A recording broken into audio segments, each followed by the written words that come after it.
the 1860s, and the Civil War was raging. And it was a time when medicine was still in the Dark Ages. There was no concept of a germ theory yet.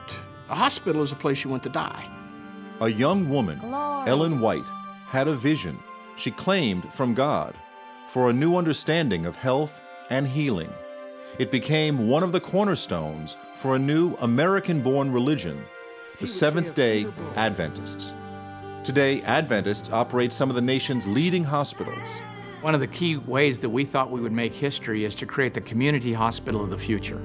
Explore the latest medical technology. To the trained eye, he has an aneurysm right here. Expand on the pioneering work of infant heart transplants. The fact that we can take his heart out, put a new heart in, there's something miraculous about all that. Practice a body, mind, and spirit approach to health and healing. Even the curriculum in medical school is changing to incorporate a more holistic view. And the irony is that Adventists, who believe in the near end of the world, are now among the healthiest and longest living people on the planet. Well, I'm 98 years young. They live anywhere from 5 to up to 10 years longer. It's pretty exciting.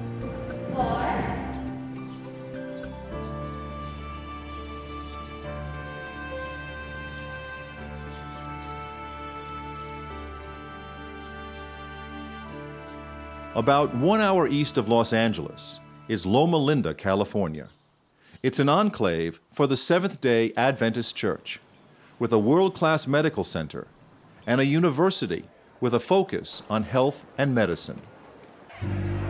Loma Linda came to world attention in 1984 when Dr. Leonard Bailey transplanted the heart of a baboon to save the life of a dying child, a child that became known as Baby Faye.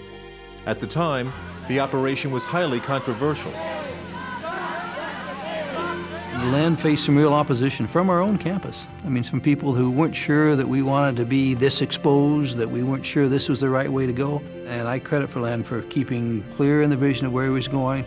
I do believe that the scars that Len got during this time have made him the gentleman that he is. Today, Dr. Bailey and Loma Linda surgeons perform as many as 24 infant heart transplants a year. But Loma Linda and the wider Adventist community are making headlines again. There are about 1 million Adventists in the United States, and as many as 100,000 of them have been the subject of a number of long-term studies, supported mostly with federal funds, to understand why Adventists seem to enjoy a longer life expectancy. Established that only about 10% of how long we live is dictated by our genes. The other 90% or so is dictated by our lifestyle. Dan Buettner led a research project for National Geographic that turned into a best-selling book, The Blue Zones. It identified Loma Linda as one of a handful of locations around the world where people do in fact live longer and seemingly healthier lives. I was in collaboration with the National Institute on Aging and some scientists out of Harvard. They put us in touch with the people who run the Adventist Health Study, which is a gold standard NIH-funded epidemiology study that follows tens of thousands of people for decades. And that study revealed that the Adventists who most strictly follow the suggestions of the church are living about a decade longer than their American counterparts. But it's not simply living longer. Can the later years also be happy and productive?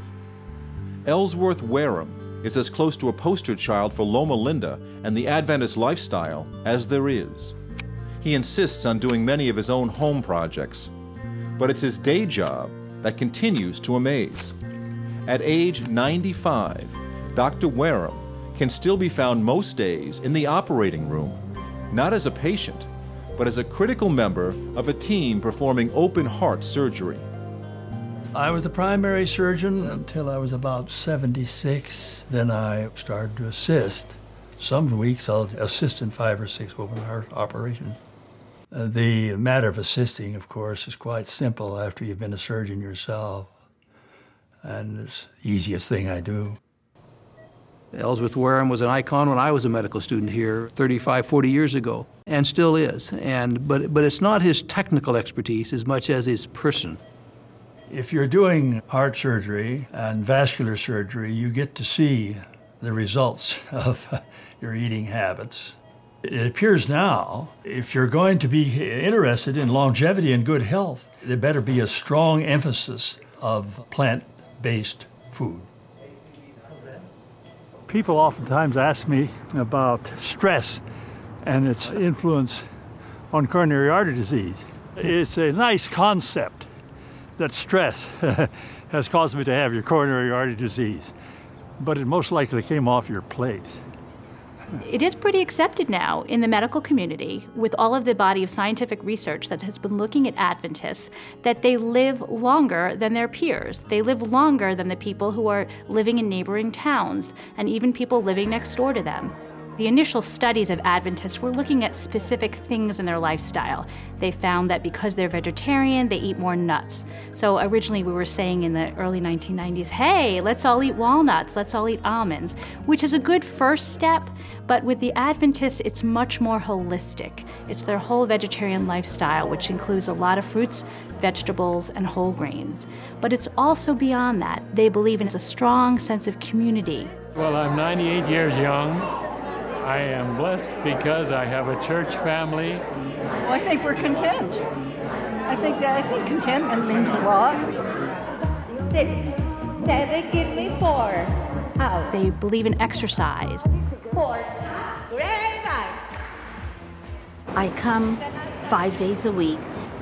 I don't eat meat. I haven't for close to 40 years. I am over 70, so well over 70, so that's as close as you're going to get. When you get around people that don't smoke and don't drink, you just get a different frame of mind.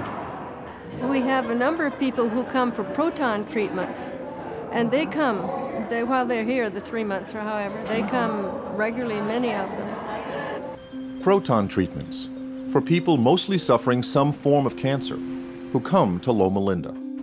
They stay for a month or longer for daily treatments in the proton accelerator, a revolutionary process that splits the atom to more precisely target cancerous growths.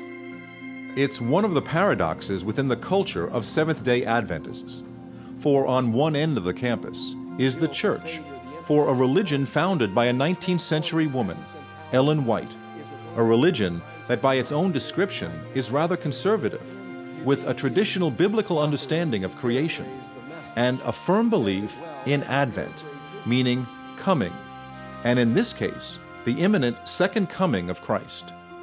Yet across the same campus, Seventh-day Adventists are on the cutting edge when it comes to medical science and holistic health. I think what makes Loma Linda so unique is this attempt to ride the line between both faith and science, in which we actually see faith as complementing, directing, and strengthening science, not as something we're trying to put back or leave behind. Love one another, care for one another, forgive one another, support one another. It is all the way through the New Testament. We take the Bible very seriously. I think that we are conservative as far as most people are concerned. We have a lifestyle that is conservative, not as conservative as it once was. Most people, when they hear about Adventists, they have the foggiest notion of what an Adventist is. I have to admit, I'm pretty ignorant about Seventh-day Adventist Church. I've heard of them, but I don't know their backstory at all. I don't think I have a clue. We identify ourselves as Christians. We identify ourselves as Protestants. I've heard of them. I don't know what they stand for. Adventists don't drink alcohol. They don't smoke. Are you a Mormon?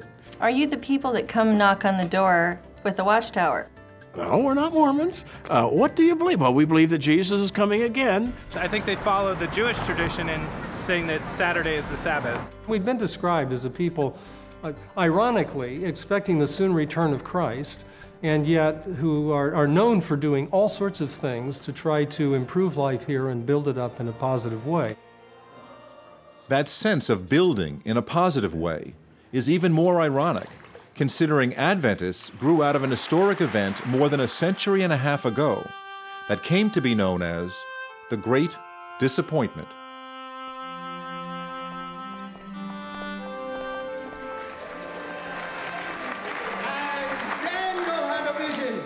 a vision from God. And he said, I was frightened and fell upon my face. But he said unto me, understand, O Son of Man, your wisdom belongs to the end of time. In the mid-19th century, a Baptist preacher, William Miller, traveled the country preaching that the second coming of Christ was close at hand. Tens of thousands believed he was right. The pivotal text that William Miller centered his apocalyptic lectures on was Daniel 8:14. Unto 2,300 days, and then shall the sanctuary be cleansed. Cleansed! And he thought the sanctuary was the earth, and it would be cleansed by the fires of the second coming. Miller's followers determined the cleansing would come on a single date, October 22nd, 1844. One of those who came to hear Miller speak was a young woman, Ellen White. And at that time, Ellen White, my great-grandmother, and the whole family went to hear him. They were all impressed.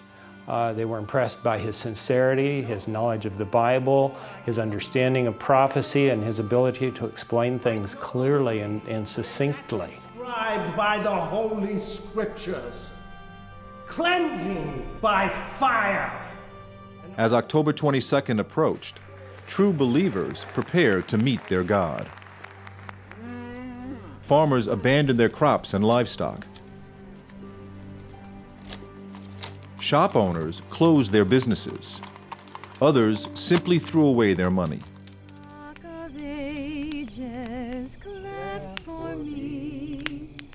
Let me hide myself in thee. Let the war And that night people gathered and waited to be united with their God. from thy wounded side which flows.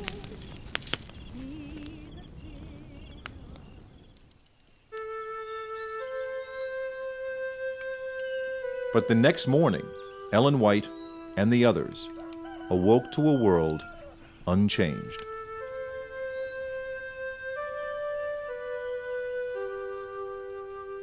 She believed with her whole heart that Jesus was coming.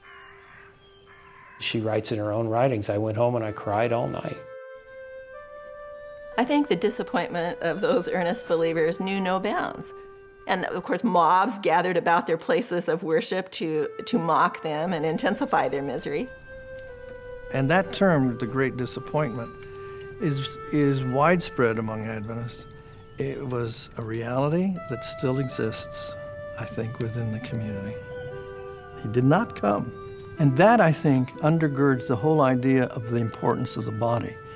God didn't come back, but we've got one another, and God says He's with us in this body. As Ellen White sought to understand what the disappointment meant, she had visions. Over her lifetime, she is said to have had 2,000 visions, which Adventists believe came directly from God. Those visions would help chart a course for the new church. She would often faint on the floor. They'd put a pillow under her head, and she would be seemingly out of it. They would test, and they couldn't see that she was breathing. And then she would come out of these and start saying what she had seen. In 1863, she had what is known in my circles as the comprehensive health vision that outlined a deeper commitment and to bodily health and an understanding of the close relationship between bodily health and spiritual wholeness. This vision on health was actually quite encompassing. It talked about a plant-based diet. It talked about the need for sunshine, about the need for exercise, cleanliness, about the need of reducing sugar and increasing vegetables and fibers in the diet. But for those early Adventists, this was a major lifestyle change. And even for Ellen White, I mean, her favorite food was meat and white bread. The vision came at a time when the life expectancy was just over 40, and doctors could get a degree with little or no study. The condition of medicine was appalling. Basically, it was buyer beware. If you went to the doctor, the most common prescription you were given often contained things like drugging, bleeding, leeching, and even prescribing of smoking if you had a problem with coughing. In fact, the most common prescription was, when you begin coughing, smoke 2 cigarettes immediately. Medicine in the mid-19th century was based on adjusting the bodily fluids. Bleeding was if you got too much body heat, you just bleed off a pint of the stuff. If that didn't work, you try 2 pints. And then also, you could take medicines, often that in fact, generally contain both arsenic and mercury, and they would definitely flush out your system, fore and aft. No rich person in the 19th century went to a hospital. They had a physician come to them, because without germ theory, you died in a hospital. Despite the public's fear of health institutions, in 1866, 3 years after it formed, the new Adventist Church opened the Western Health Reform Center in Battle Creek, Michigan. It became an instant success because so few people were dying. Soon, a brilliant young surgeon, John Harvey Kellogg, whose medical education was sponsored by Ellen White, became director. Kellogg changed the name to the Battle Creek Sanitarium, and over the next half-century built an empire around the evolving Adventist approach to medicine and healthy living. Kellogg is the man who chose the word sanitarium because what he wanted is a place where people come to learn how to get healthy and to stay healthy. People were getting fresh air, sunlight, patients who were taking walks, and he understood the benefit of the natural healing effects that were available in the environment, coupled the best of science with the best of what we can get naturally, and really did something that revolutionized care in his day.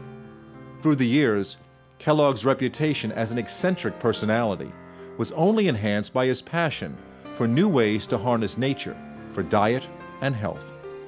He experimented with heat treatments and hydrotherapies. Scores of celebrities came to Battle Creek, including President William Howard Taft, King Edward, inventor Thomas Edison, pilot Amelia Earhart. Kellogg's Sanitarium was now the largest health institution in the world. These rich people came because they wanted to feel better. It was very pragmatic. We know that these Adventists can do what we can't get elsewhere. And this was a tremendous boon to the Adventist health work. Adventist sanitariums began springing up across the country. But when the great Battle Creek Sanitarium burned to the ground in the early part of the 20th century, Kellogg wanted to rebuild it on an even grander scale. A rift developed between the power Kellogg and church leaders. In the end, John Harvey Kellogg, who patented a process for making peanut butter, is credited with helping to inspire a national exercise movement, and who, with his brother, created a name synonymous with the breakfast food industry, broke from the church, but not before helping to put the Adventist approach to health and the creation of unique health facilities on the map. Florida Hospital admits 110,000 patients a year. We take care of over 1 million patients in our outpatient settings and in our emergency rooms. And we operate on 150,000 people a year. We have become the largest admitter in the United States, the hospital that admits more patients than any other in the U.S., and also America's largest provider of Medicare services. Florida Hospital is not one hospital, but a system of 7 campuses across Greater Orlando. The newest project is a 400-bed wing that overlooks a lake to combine the healing power of nature with state-of-the-art medicine. It's called Ginsburg Tower, named for a key benefactor. Knowing it's a Seventh-day Adventist hospital and that my own particular faith is Jewish, I wanted to be sure that when you walked in the door, you were walking into a building whose professionals are here to cure you, not to convert you. There are more cardiac procedures done in this hospital than any place in America. And I also assume someday I'll be having my own heart attack, and I want to be right here in this building. It's wonderful to have this hospital wing here, hope to gosh you never need it as a patient. Very good. Hospital in America face one major problem. Nobody wants to go there. So how can you change the health of America if you're the last place people want to go and the first place they want to leave? It's just not a good way to go at things. And so we tried to create a place where we could heal the whole person throughout their whole life, both in sickness and in health. The idea of a hospital as a place in sickness and in health was built into the original design of one of Florida Hospital's most unique facilities, Celebration Health. Opened in the late 1990s, it's the health center for the community also known as Celebration. Originally designed by Disney as a model for the 21st century, Disney turned to the Adventists to partner with them in the creation and design for a new hospital. Embodied in the entire building, from the architecture, the feel of the place, is all about wellness. When you drive up to hospitals ordinarily, you feel sicker than you already felt when you were actually coming in. We wanted people to begin their healing experience or their health experience from the time they actually drove in. And so when you look at the building, you feel really more like you're in a spa versus being in a hospital. Just off the entrance, what they like to call the front stage, the focus is on staying healthy. There is a pool and a fitness center used by hospital patients, doctors, staff, and the wider community. But it's on the backstage where Celebration takes on the character of a traditional hospital. Here, the notion of community, central to most religions, is woven into the prescription for health care, as doctors often bring an entire team on morning rounds. We have a chaplain, we have a respiratory therapist, the dietary, physical therapy. It could vary between 10 to 15 to 20 people involved in the care. The team allows us to provide a more comprehensive care to the patient. We can harness the skill of different people. And the notion of community also plays a role in how patients advance their own recovery. And this has all been scientifically shown that people do better when they're in a community. We have become more isolated with our technology, but yet being able to interact with people, especially people who have gone through similar experiences as your own, give you feelings of hope. Our transportation service will help you get into the vehicle so you don't have to stress out about that. I was hoping you'd say that. Yeah. Because I love my husband, but he's not exactly the most gentlest person. When you see somebody who's had more extensive work than you have, and they're working twice as hard and not getting anywhere near like where you're at, you'd be embarrassed to not do something about it. Yay! Hail Mary, full of grace, the Lord is with thee. Blessed art thou among women, and blessed is the fruit of thy womb, Jesus. Doctors more and more are starting to realize that there's a lot that they don't know about the human body. There's a lot that they don't know about healing. And I think that is where, spirituality comes into play. They know that if a patient feels connected to other people, that helps in their healing. But they don't understand, well, what is the actual mode of action? What's that doing to the immune system? And that makes them a little nervous. They want to always know exactly how everything works. Maybe it's okay just to know that what it does makes that person feel good, relieves their stress, and that's enough. Linda Lynch is a chaplain at Florida Hospital. In a system that believes in the connection between body, mind, and spirit, her domain is the spirit, primarily for women and infants. It means she works with many of the expectant mothers. I think one of my primary roles is to put them at ease, to come as a spokesperson for the hospital, and in my mind, more than a spokesperson for the hospital, a spokesperson for God. And so my presence, hopefully my manner, is just to lend to the beginning calm so that they can begin. Tonight, Yolanda Robinson is about to give birth to her third child. He has gloves on and a gown on. Yeah. At least gloves, but a gown or two. He's coming. You can push whenever you're ready. That's it, darling. Push hard in your bottom. That's the push. Good push. Good push. Good. Good. Keep pushing. Come on, Perfect. one more good one. Great. One more good one. Oh, he's coming, cuz. Oh, yes, he is. Perfect Hey, foot. darling, keep going, keep going, keep going. There he is. All right. Right there. Oh, hey, man. You auntie, come look. Oh my God, get him. I'm trying so hard. Hey, handsome. Hello there. Welcome to our world. This really is a precious moment for every mom. If the mom is strong, if the baby is strong, they're leaving shortly, in less than 48 hours.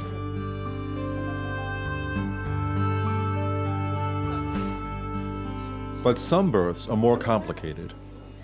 Nikki Floyd broke her back in an accident while 40 weeks pregnant. The baby is taken by cesarean section and brought immediately to the neonatal intensive care unit.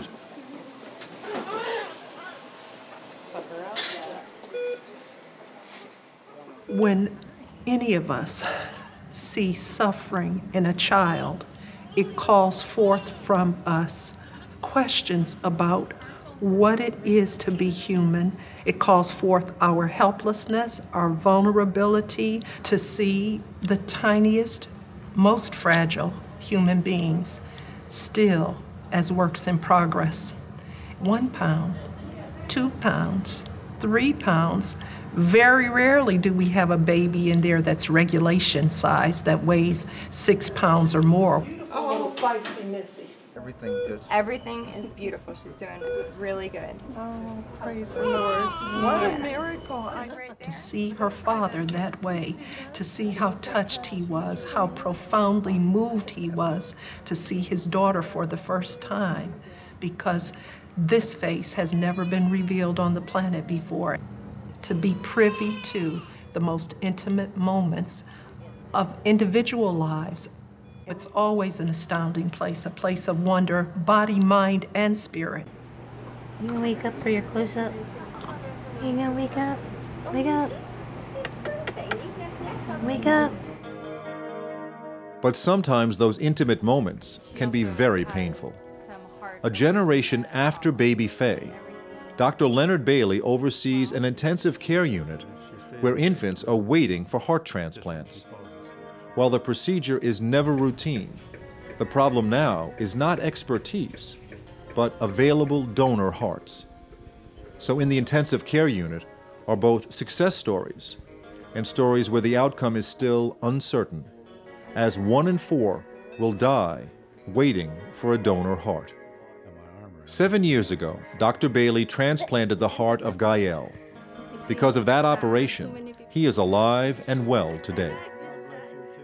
Someone changed my heart. Someone fixed up your heart? You know who is the doctor changed your heart? The Dr. Bailey, yeah. Today, in an extraordinary turn of events, Dr. Bailey and his team will operate on Gael's 5-month-old brother, David, who is now in desperate need of a new heart, a heart that has yet to be found. And this particular baby has kind of reached the end of his rope. David has begun to die by degrees now, and unless we can extend his waitless time a little bit, I'm afraid we're going to lose him. Too many people say that this happened to us before. It's more easy, but isn't really. It's not more easy. Every day he fights for his life. He's a fighter. How do you hand your baby over and then turn around and walk away? This is the day that they may be saying goodbye to their baby. Early in the operation, they did almost lose baby David. He is right on the edge. When you saw your kid, your baby, is fighting every day for his life, he tried to tell me, please don't stop. Please don't be sad because I am fighting. We never give up. We never give up.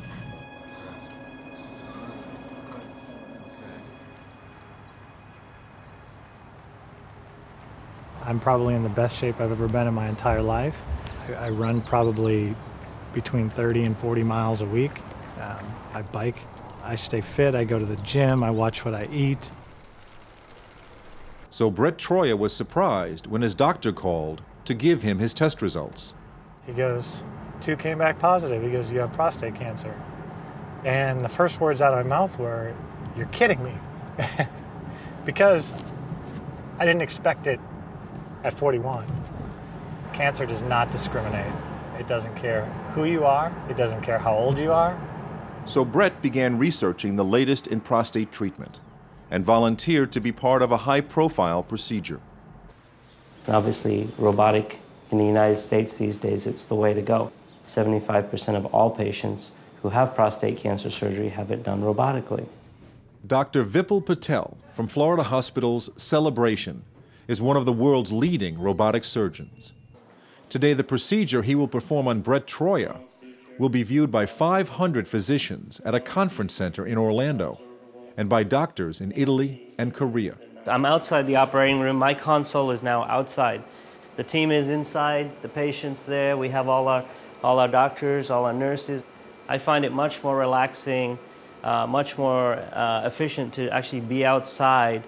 The key is really having better vision and having more dexterity in confined spaces. That was the problem with open surgery. It was very difficult to see the prostate. It was a bloody field, and it was very difficult to save the nerves responsible for continence, sexual function, and cure the cancer. So that was the question. Are we going to be replaced by these robots? Maybe. Look what happened with the military. And today we have 9,000 robots on the battlefield. A robotic surgery unit is a several million-dollar commitment up front. We think very hard when it comes to a new technology. It has to have the possibility of changing healthcare forever to make it safer, simpler, and less expensive. And you're beginning to see the pubovesical or puboprostatic ligament come into view right there, just to the right of the midline. Here at Celebration, we train over 6,000 physicians a year in minimally invasive technique. When you have the experts here who love to teach and love to impart their knowledge, we lose nothing by sharing that. We've actually gained. And our job as surgeons is to continue to refine this technique. And I can tell you, 3,000 cases in, I'm still learning. And I think that's a brilliant, brilliant display of Vip. I think we should all give him a hand. Really a nicely done job. I think the next one is remote surgery. Like, I'm getting more and more remote, but I'm still connected directly. When it'll really work is when I can connect, like, from here to maybe Africa or Korea, and they need someone needs a surgery and they want me to do it, and I would connect. If Dr. Patel can perform 5 surgeries a day, up to 20 a week, and he could possibly do it on a patient.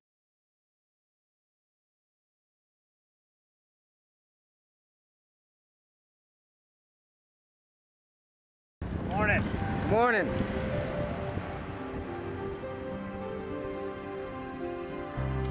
As you can see, we can go from skin, we can get some of the muscle, right down to the vascular system in the bones. And we'll cut the head off, and we'll lower him down like so. This area right here, we have an aneurysm, so we can click that on, make that our center point. We go ahead and hit cube view, and there's your aneurysm right here. Everything that I just showed you there, we did probably in less than 30 seconds. Normally I would take 6-7 hours and a couple of angiograms. And this patient's probably back at work or at home right now. Today, breakthroughs in medical technology take on many different forms. By combining a working knowledge of anatomy, computer software, and animation, Tom Krakis is able to provide doctors with a three-dimensional, non-invasive way to detect and solve more complex problems. Your CAT scan, when it circles around you, it takes a slice out and turns it sideways, like a loaf of bread. We have multi-slice detectors on these scanners, so when it goes around once, it actually cuts you 64 times. The computerized technology allows us to render this 3D image. From a single workstation, Tom Krakis is able to post his discoveries on a computer network that serves the 6 hospitals and 50 locations that form the Adventists' Kettering Health System around Dayton, Ohio. At the turn of the previous century, Charles F. Kettering was one of the most gifted inventors. He had more patents to his name than anyone else other than Thomas Edison. Innovation in technology is an integral part of what Charles F. Kettering was all about. He was always looking for answers to problems that technology could solve. This patient is about to benefit from advanced imaging. He has an aneurysm of the aorta that can be life-threatening. And if it suddenly ruptures, he's going to lose all of his blood into his belly in a matter of a few minutes. And more than half the time, he'll just die on the spot before he can get medical care. Well, the only way to treat this before we head to the angiography suite would be to just open him up and do a major surgery. That would have a large incision. It would take weeks, maybe months to recover from that. And if we can do this all through just a catheter, he could actually go home later today. That's pretty amazing. William, we're going to take a picture. I need you to not breathe. Hold very, very still. But before the procedure begins, Dr. Schwartz maps out his strategy with the use of 3D imagery. With the 3D modeling, it really helps us plan what to do with the patient, and a lot of times it can cut down on other procedures and unnecessary work. I have physicians that tell me when we do the 3Ds, they are excited because they can now be far more precise. And when you see them concentrating on that image, their foremost element of mind is you do no harm. Here's your diameter just beneath the renal. Save that. So what he's doing directly impacts the care of a patient and what decisions the physician's ultimately going to make about their care. We could be better than that. It's fun and you're helping people. Great. The unfortunate thing about heart disease, and with the majority of patients I see, that this could be completely prevented with proper education and changes to lifestyle. When patients come in and I start talking to them about their lifestyle, at first when I go in and talk to them, the first thing I say to them is, I won't ask you to do anything I don't do myself. And they breathe a big sigh of relief, thinking, oh, that won't be so bad. And then I start telling them that I'm a vegetarian, and I run 6 miles at least 4 days a week. I don't smoke, I don't drink. For physicians, the technology and the rate of information is just so fast that it's almost impossible to keep up. And so if people ask me, do you want to choose someone who's very technically competent and very up-to-date, or someone who's compassionate, I say, I want both. Because if you're committed to the patient, you're going to read up on the latest technology and how you can provide that in a skilled way to the patient who needs that.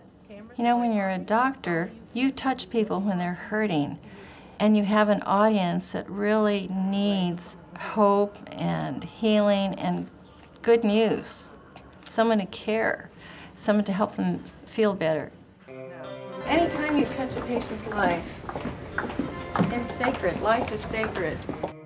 I think the work is sacred because the work takes as its fundamental premise this idea that every human being matters. Every human being is sacred, has rights to care, rights to compassion and generosity that human beings are capable of.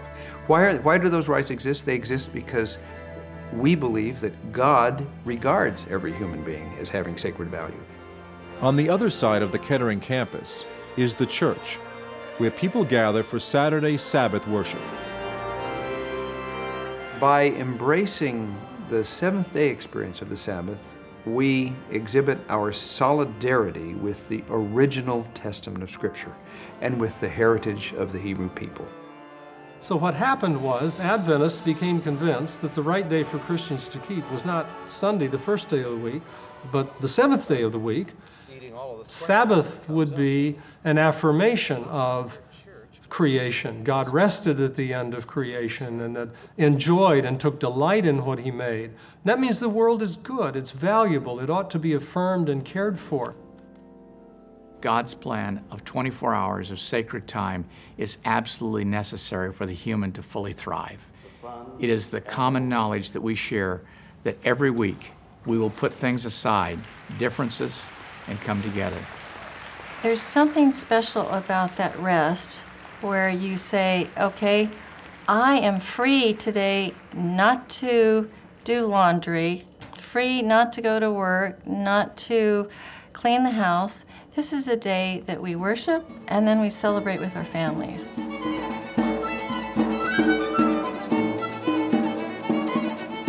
At this church and a growing number of congregations, a faith community nurse uses the day of gathering as an opportunity to provide health programs or simply take the pulse of their parishioners.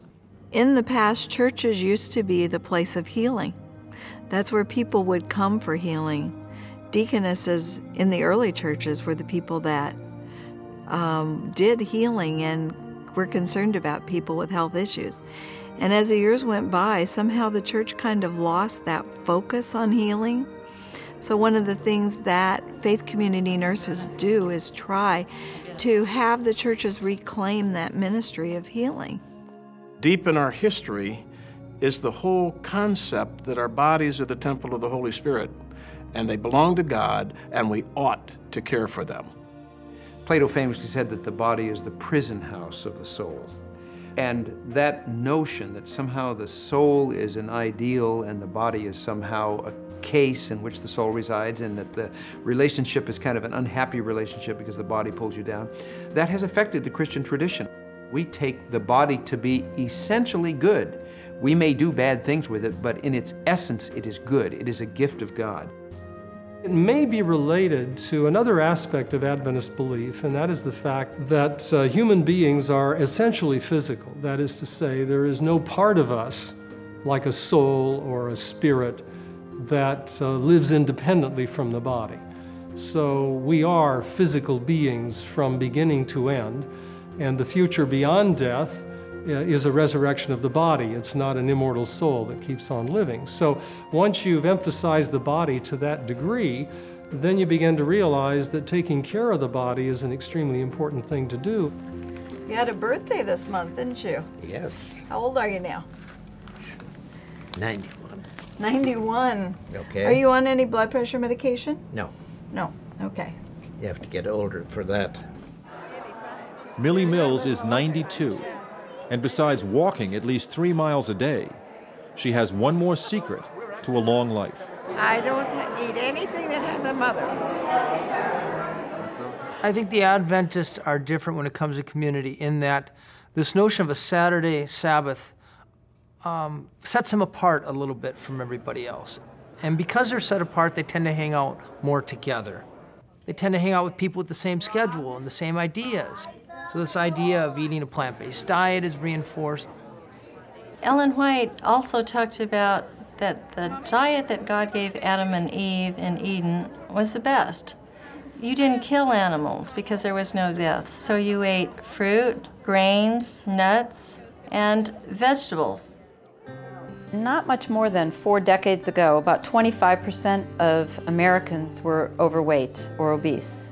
Now it's close to 70%. And most of that increase has been in the last 20 years. And the group that's actually growing the fastest is the morbidly obese. And by definition, that's people who are more than 100 pounds overweight. Dr. Heather Pena is a Harvard-trained physician at St. Helena Hospital in the lush wine country of Napa Valley, California. St. Helena is the oldest Adventist hospital, dating back to 1878. And in many ways it recalls the original sanitariums by combining a natural environment with healing. Since its beginnings, the hospital has been supported by area vintners, some of the leading names in the wine industry, despite the fact that most Adventists don't drink alcohol.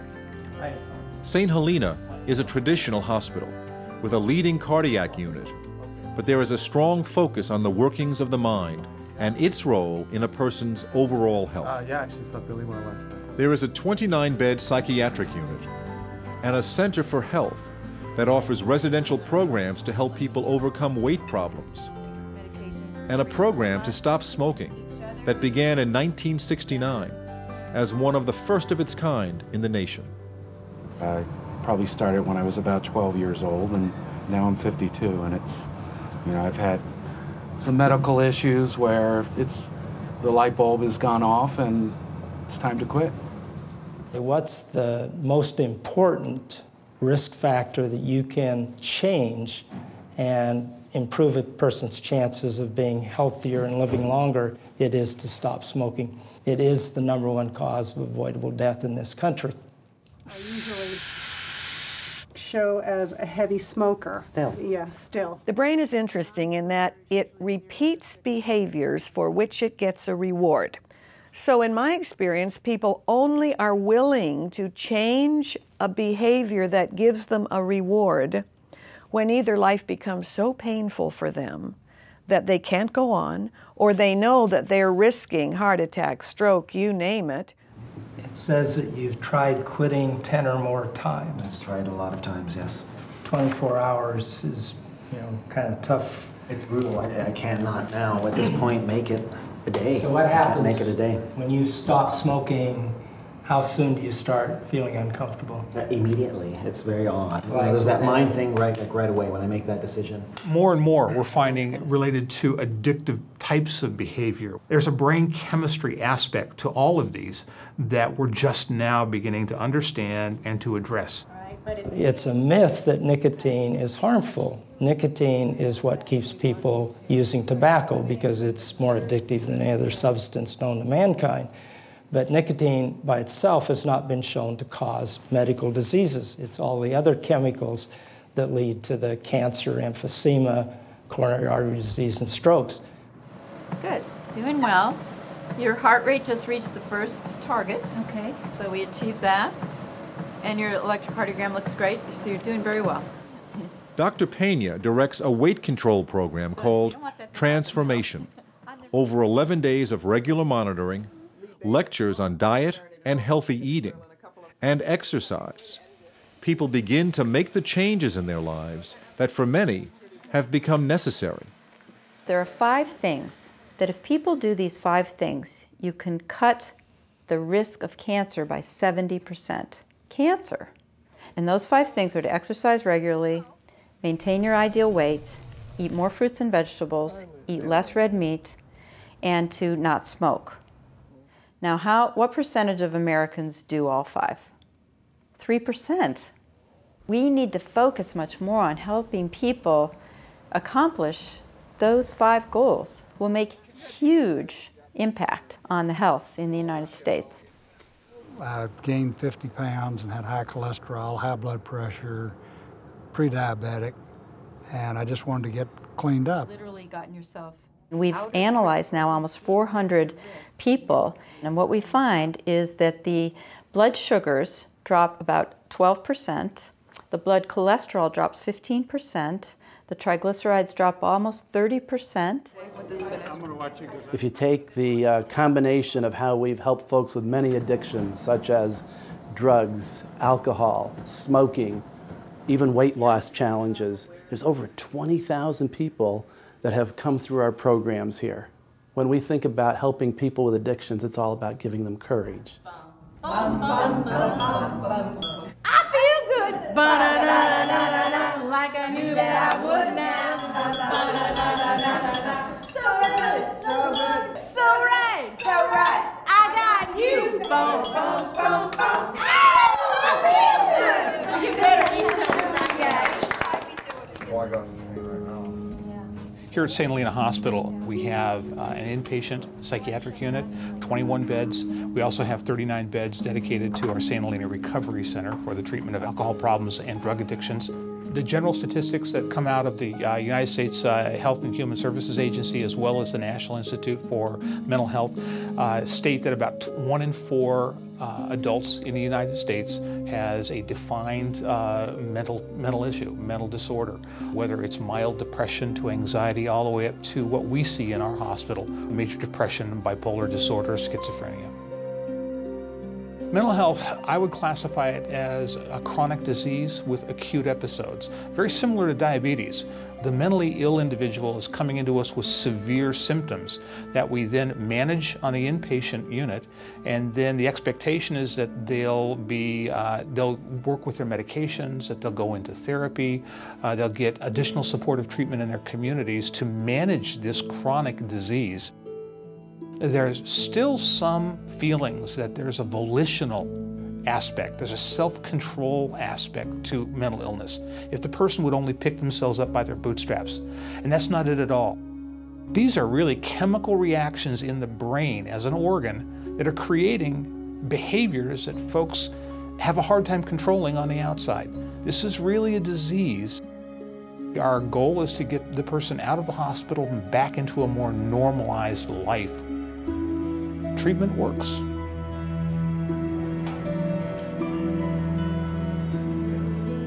Four months ago, Dr. Leonard Bailey performed an operation on baby David in the hope a donor heart could be found.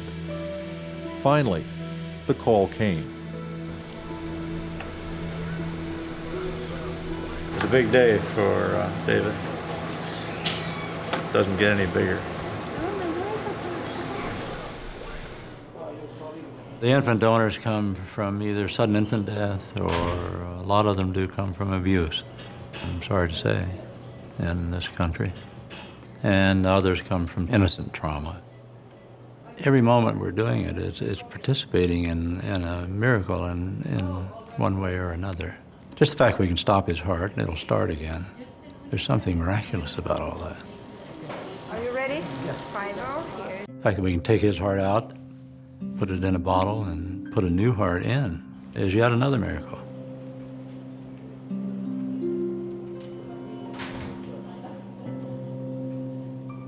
Mi copa está rebosando. Ciertamente el bien y la misericordia me seguirán todos los días de mi vida, y en la casa de Jehová moraré por largos días. You know, every time we read this psalm, because he talk about everything we feel now, but we just read and we just, you know, take it the smell, my baby smell, my baby smell, but that's it we try to do here. When we found our groove in that operating room each day, there's a sense of mission there that could only be described that way, I think. And the unique thing is that it has nothing to do with a specific religious belief. It's just sacred. So all the connections are done. They look fine. It's a good match. Well, that's what he needs, is a good heart.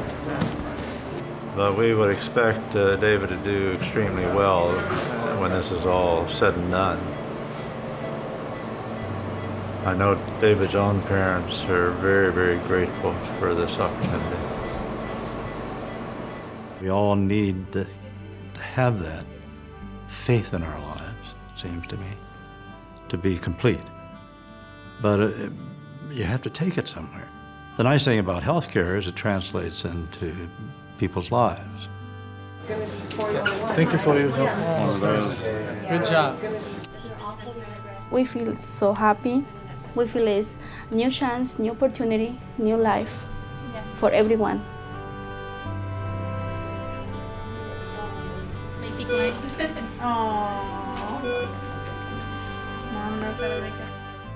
Religions nowadays really are trying to emphasize how important it is to stay healthy. I think there is that sense there that there's a higher responsibility. It's not just to self, it's to a higher being. When you see the body as a gift from God, and you take the responsibility we have as human beings to involve responsibility for the body, it has very revolutionary impact on how I see my day when I wake up in the morning. America is learning how costly it is to live life with disease. It's very expensive, not very much fun, and it diminishes the potential that people have. I want to be able to skydive when I'm 80 with my husband. Following health rules is not about some legalistic thing that's in the Bible. It's because we will feel better. Our relationships will be better if we're healthy. Welcome home, baby. party begin. Yo lo detengo. We try to share with everyone we know what happened in our life and the gift we have on our hands. Advent gives the future a kind of hope, of meaning, of possibility. It gives the future, in spite of all the other problems we may face, something to hope for and look forward to. It says never give up. Ready? It's new. And it says never give up.